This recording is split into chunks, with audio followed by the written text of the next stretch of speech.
देखिए अगर आप लोग मिंबर के करीब आ जाएंगे तो रिवायत में ये है कि मिंबर के करीब का हिस्सा जन्नत का टुकड़ा है। बाकी आ गया और मोहम्मद वाले मोहम्मद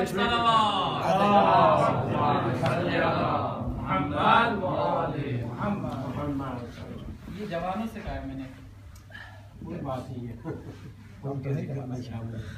औज़ु बिल्लाहि मिनश शैतानिर रजीम।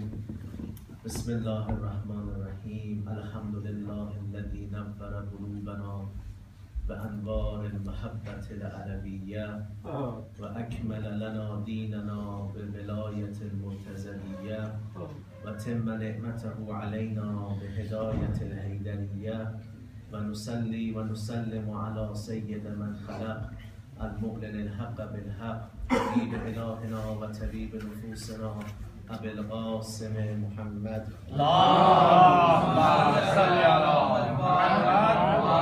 محمد صلى الله عليه وعلى أهل بيته الطيبين الطاهرين المعصومين الهداة المهديين.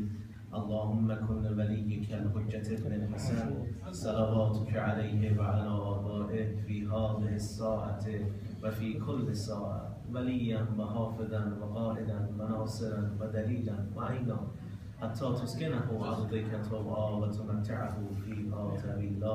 صلوات الله.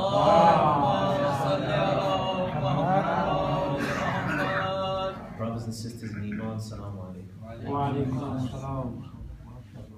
Over the last few nights that I have been in your presence, and I may have given you a headache with some of the stuff I've said and talked about, but we are now nearing towards the end of this Ashra Majalis, and we want to inshallah get a conclusion from these night's lectures, and this is one of the reasons why I like to summarize at the beginning of each lecture, just to refresh our memories and to sort of renew the information that we've been passing on between each other.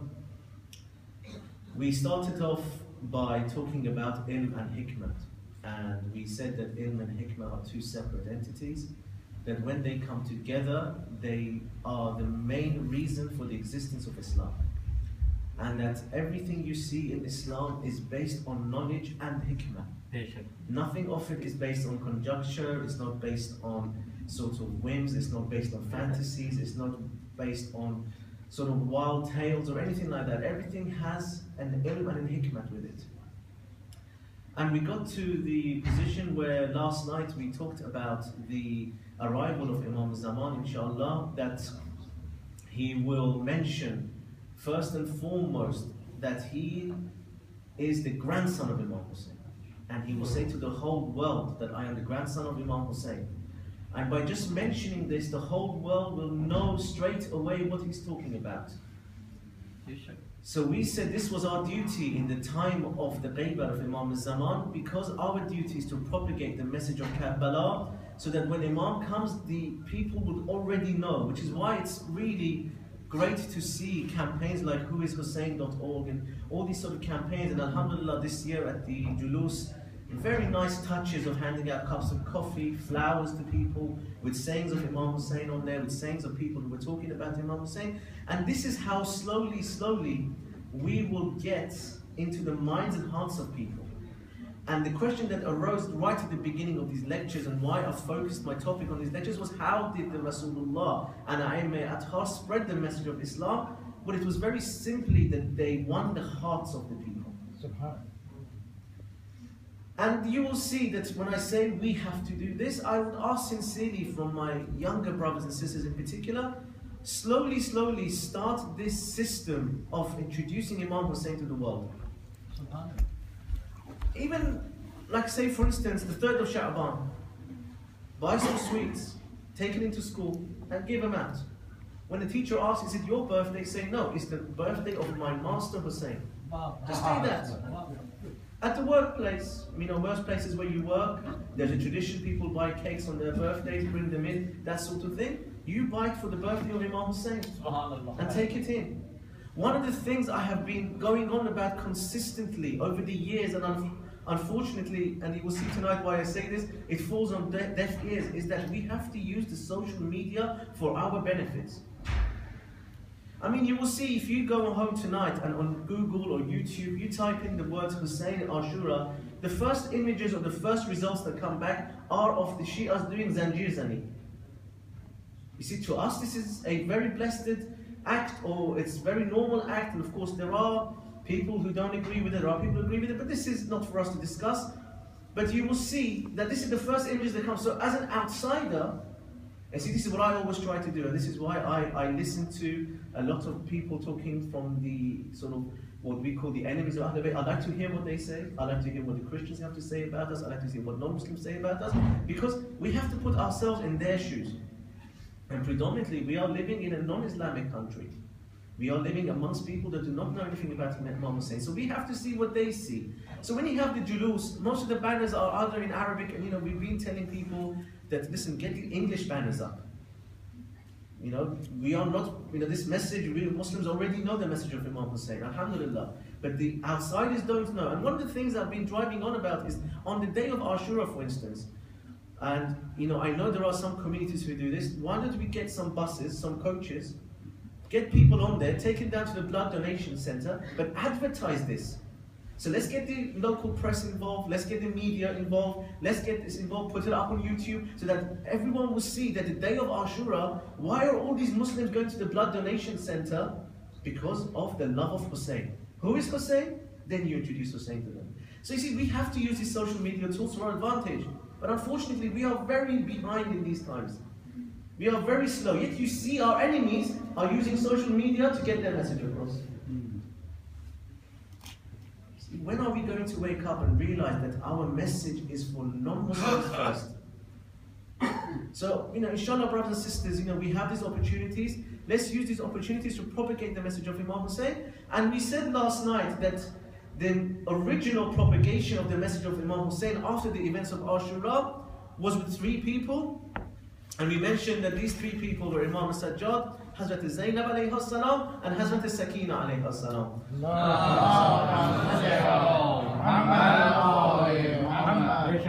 I mentioned last night, but I didn't think I went into it in much depth, and this was the issue surrounding Hazrat Sakina alayhi salam. Because you will see that, as I mentioned last night, that amongst the Pakistani and Indian subcontinent, they usually call the 3-year-old daughter of Imam Hussein by the name of Sakina. Yet amongst the Iranians and the Arabs, the 3-year-old daughter of Imam Hussein is known as Ruqayya. And just to sort of give you the example of this, I remember one year when we went to Sham, and I pray sincerely to Allah subhanahu wa ta'ala that whatever is dear to Allah, whether it's the blood of Hussein, the blood of Asghar, the blood of Akbar, the blood of Abbas, whether it is the Qam of Zainab, I don't know what is the dearest to Allah subhanahu wa ta'ala, but I ask Allah sincerely that for the sake of Hussein and the blood of the Mazloom at Karbala, please reopen the ziyarah of Hazrat Zainab. Believe me, it is one of the things that I miss sincerely every year. I really miss the ziyarah. And it's been taken away, because sometimes these ni'mas, we don't realize what we've got until they've been taken away from us. But I remember one year when we went to Sham, we were staying at a hotel near the shrine of Lady Zainab. And in our kafilas, there was a mixture of people from all over the places. There were some Pakistani people who come from Bradford. They wanted to go and do the ziyarat of Hazrat Ruqayya. They'd gone themselves because they wanted to go, they didn't want to wait for the coach trip and things like that. So they'd gone. And I said to them, where are you going? They said, we're going to do the ziyarat of Hazrat Sakina. So I said, okay, I'm going to be coming shortly, so I will meet you there, and inshallah in the courtyard. Those who have been, it's a very beautiful courtyard. We will meet there, we'll have a little program together. I will do some speak about Hazrat Ruqayya, and then we will go to the other places. So when I went there, they weren't there. So I was wondering, where have they gone? I got a bit worried about them. So we left it, I waited a couple of hours, it didn't turn up, I went on with my other duties. That night in the hotel, I said to him, where did he go? He said, well, we got the taxi. We said to the taxi driver, take us to Sakina bint al-Hussein. And he took us to Bab al-Saghir. And I said, no, you should have said to him, take us to Ruqayya bint al-Hussein. Because these people don't know Sakina bint al-Hussein as a 3-year-old. They think Sakina is the eldest daughter of Imam Hussein, who some people say is buried at Bab al-Saghir. So of course, we are not denying the existence of this 3-year-old, although there are people amongst our Shias who deny the existence of this 3-year-old. But universally, amongst all ulama, it is accepted that Imam Hussein had 6 children as a minimum. 3 boys and 3 girls. Like I said last night, he said, if Allah gives me 1,000 sons, I will name all of them Ali. If Allah gives me 1,000 daughters, I will name all of them Fatima. Alhamdulillah, one of the people in the Iraqi government this year has said that during the Arba'een, the amount of children that were born in this Arba'een 40 days was 564. Out of these 564, I think 300 were boys, 264 were girls. And they were saying that in the official records it's been registered as 300 boys were all called Hussein, 264 were all called Zainab. This is how we propagate the message of Imam Hussein. So my brothers and sisters, do not get this idea mixed up that I deny the existence of the 3-year-old daughter. No, not at all. And this 3-year-old daughter is there, and if you ever get to go to Sham and see the grave of this 3-year-old, it says on the top of her grave, Assalamu alayka ya Ruqayya bint al-Husayn. His name Ruqayya is there. And it's all to do with the heart. Because Sakina, why she was called Sakina? Because she was sukoon for the heart of Imam Hussein. Why was she called Ruqayya? Because Ruqayya means Raqiq wal-Qalb, that means it softened the heart of Imam Hussein.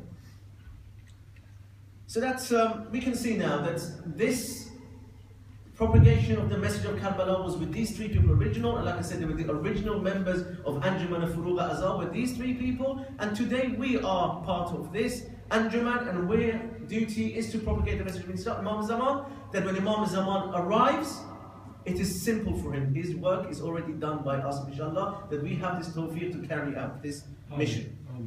One of the other questions that came up, and again, I'm going to be struggling, honestly, to fit in all the questions in the next few nights. I'm just going to very quickly mention it, and that was, what will life be like in the time of Imam Zaman? And because we spoke about Imam Zaman on Friday and also on Saturday, our ahadith say that when Imam Zaman will come, everything would be in security. First of all, there will be an abundance of wealth, there will be an abundance of ni'mats, of food, and there will be immense security amongst the people. So much so that the 6th Imam says that during the time of Imam Zaman, a 17, 18-year-old girl will get on a camel or on a horse. Now they said camel or horse because the people at the time did not know what cars were. Yet we have hadiths from Prophet and Imams who talk about the shortening of journey, the time, journey distance, but this can only happen by planes and cars. So he said the girl will come with the camel fully loaded with gold. During the afternoon in the bazaar, she will go to the bazaar of Baghdad, and not even one person will look at her in the wrong way. Wow. They will not even attempt to take from her this gold. This is the security in the time of Imam Zaman. The other thing they say is there will be so much food that the shopkeepers, the restaurant keepers, they will beg you to come and take this food. They will say, you know, you will walk past the shop, you will say, come and take some meat for your family. You say, no, this fridge is full, I can't get any money. No, come on, take some more meat. Yet we sometimes, again, like I said, sometimes these things are difficult for us to comprehend because of the time that we live in. But here is the comparison between Arba'een Husayni and the time of Imam Zaman. You look at the Arba'een Husayni, those who have been, some of you who walk from far distances, what do they see on the journey? One of the things they see is that people offer food.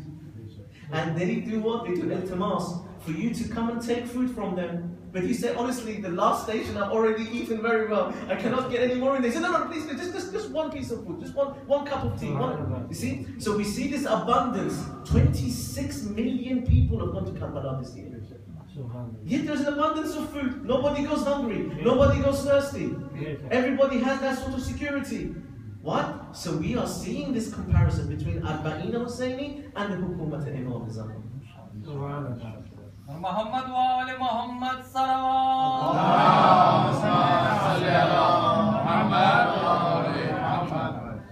Tonight I want to concentrate more on how we get this knowledge and hikmah of Ahlul Bayt. Imam Sadiq says the eyes and the ear are kull khair. He doesn't say they are a gateway to khair. Khair means goodness from Allah subhanahu wa ta'ala. Imam Sadiq says they are all of khair. I don't want to talk about the eyes too much, because if I want to talk about the eyes, I need another 10 nights just to talk about the eyes and what we do with these eyes. But I want to concentrate tonight on the ears. And the ears, my brothers and sisters, is the most important tool for you to get this knowledge and hikmah. The Holy Prophet says there are only 2 groups of people And like I said to you, from the very first few nights, we talked about everything being in pairs, didn't we? We talked about the marriage of many things. Allah says, خَلَقَ الْأَزْوَاجَ كُلَّهَا. That means from everything I have created pairs. And we said that even water was a marriage of two things. So Allah says everything in two. Here the Rasulullah says two things. Towards the end, I'm going to also mention two things. So Rasulullah says there's only two groups of people that will be successful in this life and the hereafter. Only two groups. So that means everyone else who doesn't fit into these two groups are not going to be successful no matter what they do. Who are these two groups? For number one, alimin natiqin. The second group, mustami'in vaq. What does this mean? The first one, the first group of people who are successful are the alim and natiqin. That means an alim who preaches, who speaks, but acts upon what he is preaching. They are the first successful group. The second successful group are who? Mustami'in vaq. The people who sit and listen and act on what they have heard. So don't worry about the people who don't turn up here tonight. They don't come in here to sit in here. They don't come to sit inside. Or they stand outside and wait for Martin to start. They are losing out because Rasulullah is saying they are not going to be successful. Regardless of what they do. Regardless of what else they do for Imam Hussein. They're not going to be successful because Rasulullah is saying, Rasulullah's kalam is what? The kalam of Allah. And I will then finish this off with the Quran so you see there is no room for doubt. If you look in the Holy Quran, and like I've said again over the few nights, the order of the words that come in are a miracle. Are miracles. And again I said to you, remember when you read this Quran was written for a group of people 1400 years ago who did not know even the basics of hygiene, basics of humanity. They had no ilm or intellect or any sort of aql. And I just remember something that came up on aql, and I want to say this because again, like I said, time is, these few nights are running out, I'm not going to get everything in it, but this hadith is very beautiful hadith. It says when Hazrat Adam was created, and Allah gave Hazrat Adam the maqam of khilafat, and inshallah tomorrow night I want to speak about khilafat. When he made Adam his successor on this earth, he sent Jibreel, and he said, now that I have created Adam, go and say to him, you have a choice of 3 gifts. So Jibreel came to Hazrat Adam and said, Allah subhanahu wa ta'ala wants to give you a choice of 3 gifts. There are 3 gifts available, but you can only choose one of them. He said, what are these 3 gifts? He said, the first one is Iman. The second one is Haya. The third one is Aql. Which one would you choose? So Hazrat Adam thought about it. Then he said to Jibreel, you help me out here. Which one should I choose? So Hazrat Jibreel pointed him towards the Aql. So Hazrat Adam said, I choose the Aql. Aql, like we said, is intellect, hikmah, wisdom. It's different meanings. So when he chose the Aql, he said to Jibreel, why did you point me towards Aql and not Iman and not Haya? He said, because whoever has the Aql will have Haya and Iman.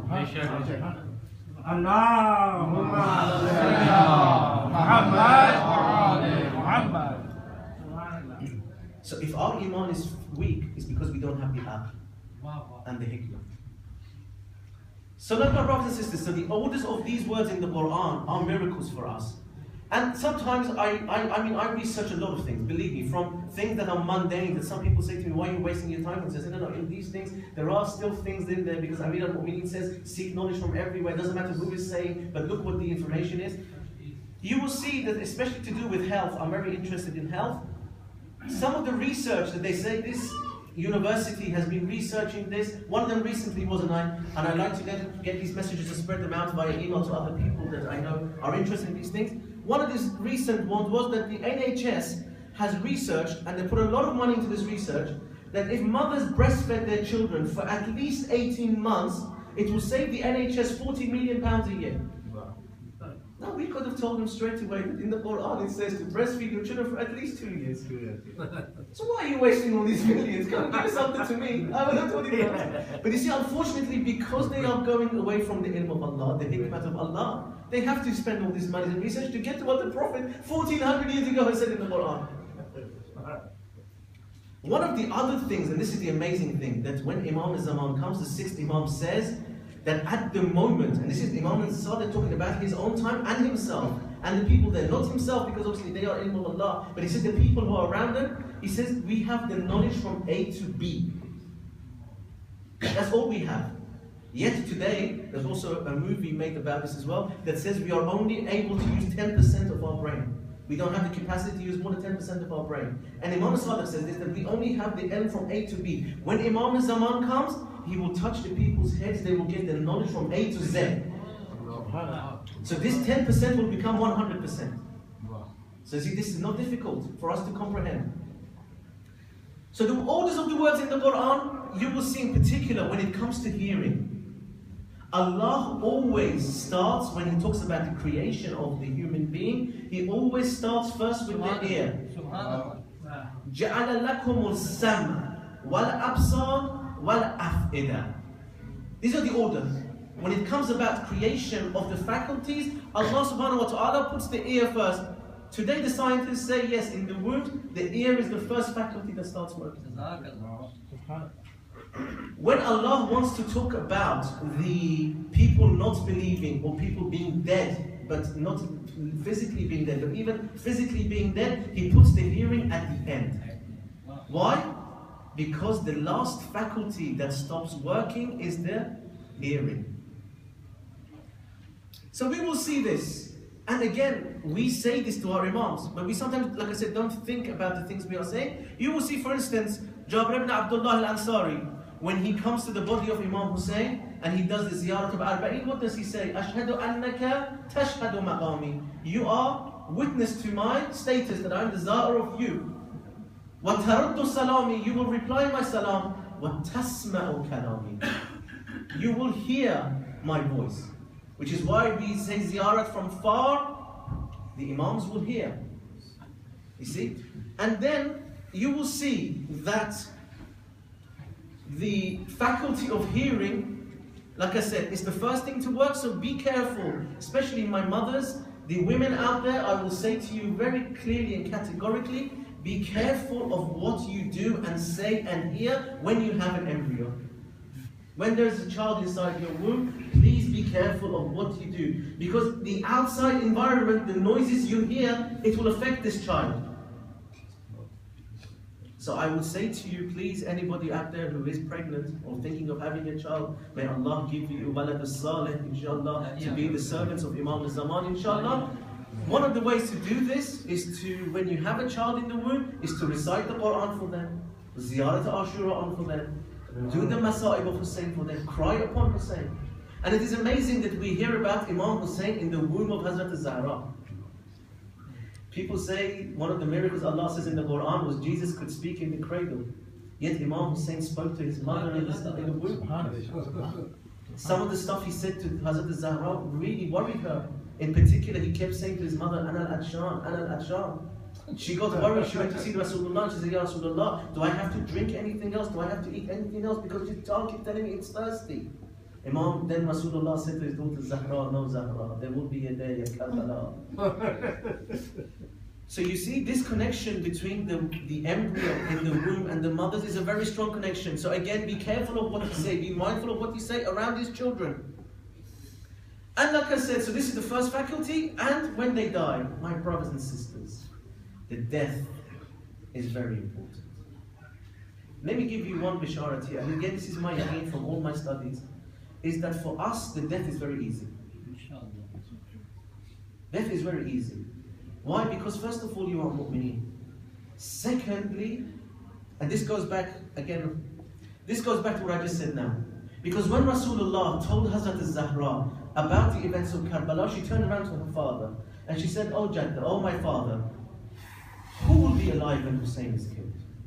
Will I be alive? He said, no my daughter, you will die shortly after me. Will his father Ali be alive? No, his father Ali will be dead. Will Hassan be alive? No, Hassan will be dead.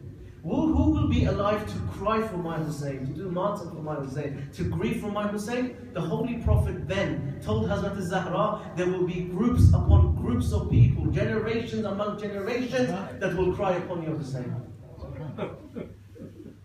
So it is written, at the time of our deaths, Rasulullah will come above our body.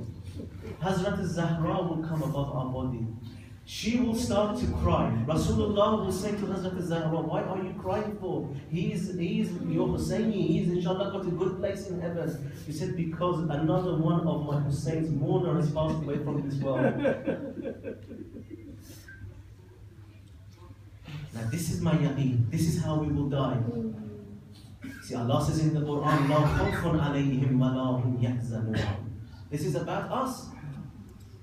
So this connection starts off with the ears. And we will see that when the person dies, they can still hear. Scientists today say up to 72 hours after the death, after the heart stops beating, the mayyit can still hear. This ayah of the Quran for me was very, again, difficult to comprehend. How is it possible when someone's dead they can hear? My own uncle, when he passed away, he was dead approximately for about 2 hours when I got to his body. As soon as I got to his body, I was alone with him in the room. I got out my mafati. I started to recite the Ziyarat Ashura. I held his hand. I said to Allah, I want a sign from you that this mayyit can hear what I am saying. When I got to this part of Ziyarat Ashura, Allahumma ajjal mahyaya mahya Muhammadin wa ali Muhammad wa amitna mamata Muhammadin wa ali Muhammad, my uncle grabbed my hand very hard.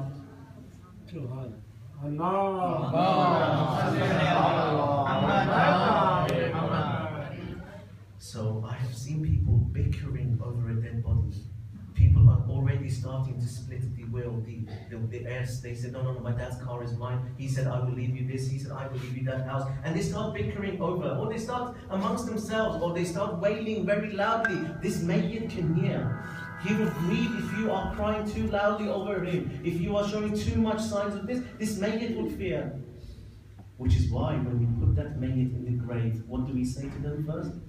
When we do the talqeen, before the talqeen, what do we say? Isma wa ifham. Listen, hear, and then understand. So the faculty of understanding, again, we are saying to have this hikmat. That who is your God? What is your book? Who is your Rasul? Who is your Imam? And then, my brothers and sisters, they say that the first night of the qabr is difficult for everybody. So they recommend to us that the person that mayyit loved the most, let them stay in the Pakistan as late as possible. At the grave of that mayyit, recite the Quran or recite the Ziyarat Ashura or these things. But that person loved the most in this world, because that will bring sukoon to that mayyit. So these are the things we have to remember, inshallah, and carry out for these people. And then you will see again in the Quran that this faculty of hearing is so important that the people who bring faith, what do they say in the Quran? They say, Rabbana innana sami'na munadiyan yunadi an amanu bi rabbikum fa'amanu. So if you don't come to these majalis, if you don't listen to the zikr of Ahlul Bayt, to the musibahs of Ahlul Bayt, you will never have this complete hikmah and faith. And why do we have these majalis of Imam Hussein? Why do we go all the way 2 months and 8 days? So that we can spread this message by you people sitting here and hearing us talking about things. And you will see this at Karbala. Again, everything goes back to Karbala. What happened at Karbala? Let me just, especially for the younger ones, now my khitab is to you in particular, because the elder ones know more than I'm about to say. The younger ones, I want to paint you a picture. Try to imagine this now in your mind. The war at Karbala started when? After Fajr praise. So let's just say, for argument's sake, Fajr in those days was about 4 o'clock, 5 o'clock in the morning. So the arrows started firing. When did the war end? Approximately 5 to 6 o'clock in the afternoon. So how many hours has Imam Hussein been fighting for? 12 hours. On the 7th of Muharram, they stopped the water to the tents of Imam Hussein. When there is no water, you can't have food. Because they have food, but you can't digest, you can't swallow this water because the throat is so dry. Even the food is very difficult, you need some water too. So, Imam Hussein has started fighting for approximately 12 hours. Then look at what happened to him in those 12 hours. How many people from his family were killed in the worst ways? He went and got all the bodies himself. Now, do you think when they went to get the bodies, they opened the way for him? They said, come on, take the bodies? No. Every time he went to get one of the bodies, he had to fight to get to those bodies. And then when he brings them back, he had to fight on the way back. How old was Imam Hussein? 57 years old. Right? Yet, with all these calamities, and last night I said to you what these calamities were, that Imam himself mentioned them. With all these calamities, what does he do just before he is killed? He gets on his horse as a member. For 45 minutes, it is written, he talked to these people. 45 minutes in that state, and even he himself says that the thirst was so heavy onto me, the thirst was so immense, that whatever I could see in front of me was just smoke. I could not see clearly anymore. Yet look at the Imam Hadi al-Mahdi. He is the Imam of guidance. He sits on his horse for 45 minutes. He's trying to talk to these 30,000 people to save them from the fires of hell, to take them to Jannah, to do hidayah for them. Yet after he's finished, how did they answer Imam Hussein? With a few things. First he said, why are you killing me? They said, Bughzan la abik, because we hate your father. That was their first response. The second response was this: someone picked up a stone and threw it towards Imam Hussein. It hit Imam Hussein in the forehead, that the blood started to spill from his forehead. Imam, with the blood coming into his eyes, he could not see at all now, so he lifted up his skirt of his Arabic dress. He lifted it up to wipe off the blood. His chest became apparent to the enemy. So Harmala threw an arrow to the chest of Imam Hussein, a three-headed arrow to the chest of Imam Hussein. The Imam tried to take this arrow out, but because this arrow was three-headed, it had split his whole chest. He tried to pull it out from behind. He couldn't. He fell off his horse. When he got up from his horse, he said to these 30,000 people, even if I stay here till tonight and speak to you, and now this is the words of Allah speaking to these people. This is the words of the son of Rasulullah speaking to these people. He says, no matter what I carry on saying to you, you will not be able to hear me. Why? Because your stomachs are filled with haram. Be careful. The money you earn, the food you put in your stomach. Because like I said, we don't want to be in the camp, and inshallah tomorrow night I will talk about which camp inshallah we will be on. We don't want to be in the camp that finishes killing Imam Zaman, because our stomachs are so full of haram that we can't hear the nida of Imam Zaman. So just to give the Quranic completion to what I'm saying tonight about the hearing, we said two groups of people will be successful. The people who are unsuccessful are there in hell for what? The people who are in hell are for what? They're there for only two reasons. What are these two reasons?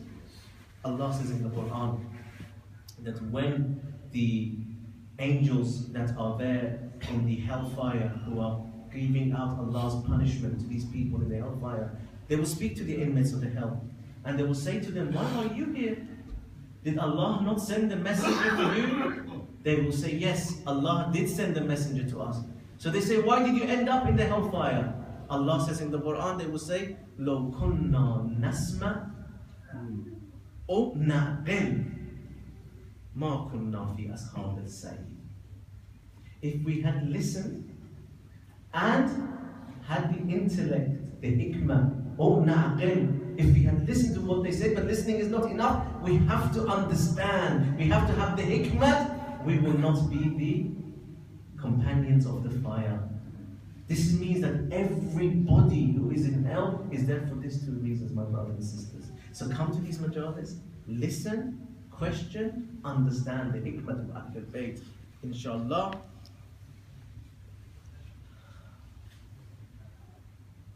At Karbala, you will see the comparisons in particular between the Hajj and what happened at Karbala. Like I just mentioned a few minutes earlier, and again this is another question that comes up quite a lot, is that didn't Imam Hussein have any miracles? Because we read in the Quran that Hazrat Musa, when he was with his troops, they were thirsty, He struck the ground, the 12 fountains came up, and his groups all drank from that fountain. Or we read the story of Hazrat Hajar. Her child was thirsty, she struck her foot, the Zamzam water came out, the water is there now to the day of judgment. So why didn't Imam Hussein do this? The main reason why our Imams, and Rasulullah in particular, did not use the power of miracles is because they wanted to use the intellect. And again, let me tell you one other thing about the events of Karbala. Those who have been to Karbala recently, behind the Khaymagah, isn't there a well there? What is that well known as? Birrul Abbas. You have seen it, there's a sign that says top of the well of Abbas. What is that well? It's right next to the tents. What is that well? On the night of the 7th of Muharram, when the news came that the water has now been closed to you, 3 people, Imam Hussein ordered for any water that was left in the camps to be rationed. 3 people they forgone their rations. They said, we don't want our portion. One was Imam Hussein himself, he said, I don't want any of this water. The other was Hazrat Zainab alayhi salam. The third person was Ghamara Bani Hashim Abul Fazl al-Abbas. He said, I don't want any of this water either. So these 3 people gave their portions away. Yet, my brothers and sisters, again, you might say, and some people say this very wrongly, why did Imam Hussein only go with 70 people or 100 people while they had 30,000 people? What do you think? Use your intellect. Why would they send 30,000 people to only kill 100? By the time Imam got to Karbala, some historians say it varies here between 1,000 minimum to 10,000 maximum. But if we take the middle ground, there was approximately 5,000 people with Imam Hussein on the first or second day of Muharram that arrived at Karbala, which is why when Hur came, he came with 3,000 people. He wouldn't come with 3,000 people just to stop 70 people or 84 women and children. This is not intellect. So there was about approximately 5,000 people with Imam Hussein. That when the water became rationed, Imam Hussein walked from the point he was standing to the point where this well of Hazrat Abbas was. He counted out the steps. When he got there, he said to Hazrat Abbas, take an axe and hit the ground. Dig the ground. And when Hazrat Abbas did, a well became apparent. There was water in there. This is why that well is still there today. It's known as Birrul Abbas, because Hazrat Abbas dug the water for that well. But then you say, so if the water was there, so why do we keep going on about they had no water? Well, because there were 5,000 people, let's say that night, there, they all took the water because they were fearful, the water is not coming. They had 5,000 mouths to feed, but there were also 5,000 horses to feed. They all did wuzu, they all did different things with this water, the water ran out. And Imam said, this is why he rationed it. He said, because this is a well. This water will run out. So water did run out. When it came to the night of Ashura, when Imam Hussein turned off the lights and he says, I take away my bay'at from you. When he turned the lights on, there were only 72 left. These 5,000 had slowly disappeared. The night of Ashura was about 1,000 left. Even when the lights came back on, this 1,000 had left. That when Hazrat Sakina, when she was watching, that even to the night of Ashura, the enemy was coming for them. They were still having soldiers arriving. She turned around to her father and she said, Father, all these soldiers are coming. Are any of them coming for us? He said, no, my daughter, what is left with me here in this tent, that's all that is left. Yet those of you who have been to Mecca will see, when you do the walk between Safa and Marwa, there are some green lights either side of that walk. They say when you get to this green light, start to walk fastly, start to pant. They say, why do this? Because they say when Hajar was looking for water, when she got to this point between Safa and Marwa, she started to pant. Yet Hazrat Sakina, she gathered all the children in the tent. The tent where the water was stored. You will see these meshes where they put the water in, because they're made of leather, they get wet. So where they used to store them in this tent, the ground was still a bit damp. These children all gathered in the tent because they were so thirsty. They'd lifted up their tops, they'd stuck their stomachs onto this damp ground. So they could get some relief from this immense heat. Hazrat Abbas was walking past the tent. He looked inside and he saw the children do this. He called Hazrat Sakina. He said, give me your mashk. Let me take it, put it on my alam and go to your father Hussein. This way he may let me go and bring you some water. When Hazrat Sakina heard that Hazrat Abbas is going to get water, she collected all the children, she sat them down, and she gave all of them let's say a bowl. And she said, my uncle Abbas is going down, he's going to come back with the water. Hazrat Sakina says that I walked back and forth to the Tal Zainabiyya 7 times. Every time I would see the alam of Hazrat Abbas, I started to run between Tal Zainabiyya and back to the tent. Oh children, uncle is coming with water. Hazrat Sakina says every time I would come, I would see the alam. Every time we would hear the sound of Allahu Akbar, we thought our uncle Abbas is getting nearer. Hazrat Sakina says, I had a bowl of water, but I didn't want it for me. I was waiting for Uncle Abbas to come back so that I could fill this water and take it to Rubab.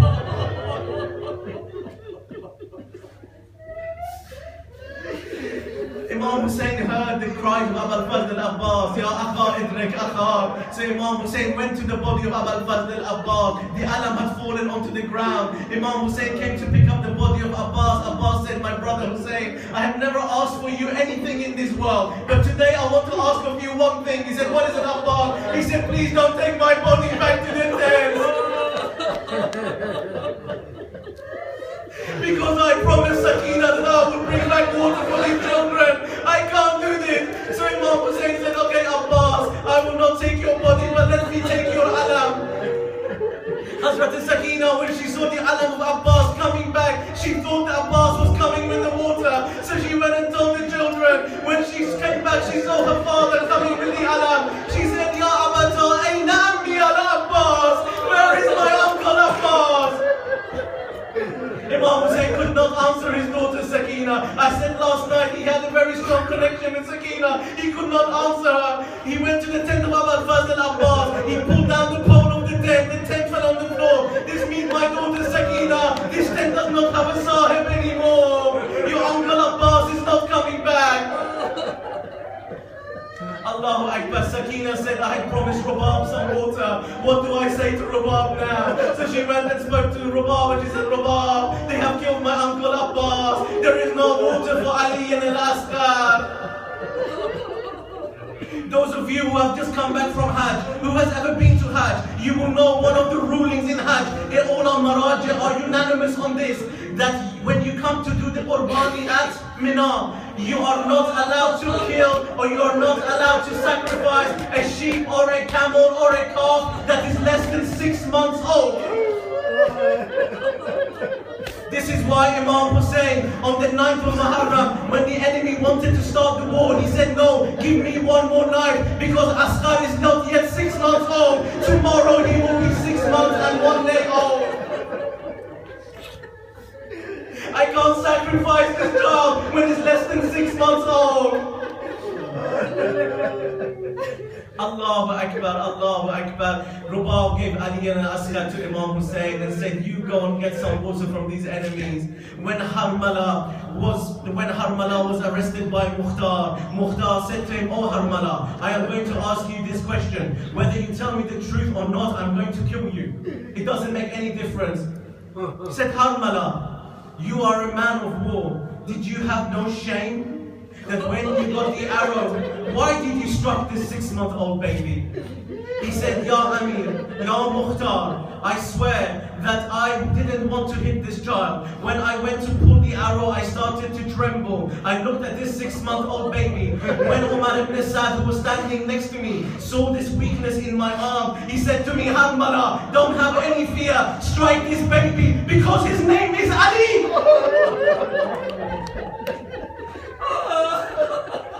Hit him, Harmala. He is called Ali. Hit him.